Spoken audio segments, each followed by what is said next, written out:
اعوذ باللہ من الشیطان الرجیم بسم اللہ الرحمن الرحیم۔ قصہ حضرت انس بن نضر رضی اللہ عنہ کی شہادت کا۔ حضرت انس بن نضر رضی اللہ عنہ ایک صحابی تھے جو بدر کی لڑائی میں شریک نہیں ہو سکتے تھے۔ ان کو اس چیز کا صدمہ تھا، اس پر اپنے نفس کو ملامت کرتے تھے۔ پہلی عظیم الشان لڑائی اور تو اس میں شریک نہ ہو سکا۔ ان کی تمنا تھی کہ کوئی دوسری لڑائی ہو تو حوصلے پورے کریں۔ اتفاق سے احد کی لڑائی پیش آ گئی جس میں یہ بڑی بہادری اور دلیری سے شریک ہوئے۔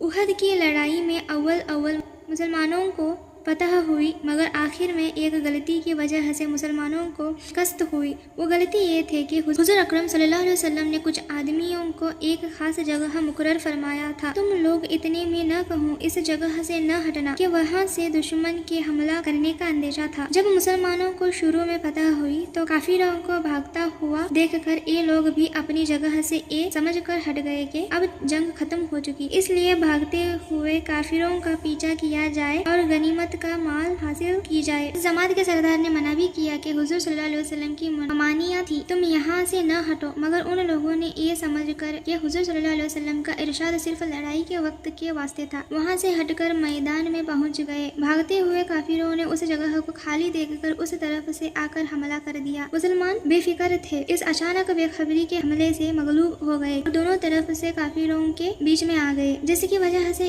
ادھر ادھر پریشان بھاگ رہے تھے۔ حضرت انس رضی اللہ عنہ نے دیکھا کہ سامنے سے ایک دوسرے صحابی حضرت سعد بن معاذ رضی اللہ عنہ آ رہے ہیں۔ ان سے کہا کہ ایسا کہاں جا رہے ہو؟ خدا کی قسم، جنت کی خوشبو احد کے پہاڑ سے آ رہی ہے۔ یہ کہہ کر تلوار تو ہاتھ میں تھی ہی کافروں کے ہجوم میں گھس گئے اور اتنے شہید نہیں ہو گئے۔ شہادت کے بعد ان کے بدن کو دیکھا تو چلنی ہو گیا تھا۔ 80 سے زیادہ زخم تیر اور تلوار کے بدن پر تھے۔ ان کی بہن نے انگلیوں کے پروں سے ان کو پہچانا۔ فائدہ: جو لوگ اخلاص اور سچی طلب کے ساتھ اللہ کے کام میں لگ جاتے ہیں ان کو دنیا ہی میں جنت کا مزہ آنے لگتا ہے۔ یہ حضرت انس رضی اللہ عنہ زندگی ہی میں جنت کی خوشبو سونگھ رہے تھے۔ اگر اخلاص آدمی میں ہو جائے تو دنیا میں بھی جنت کا مزہ آنے لگتا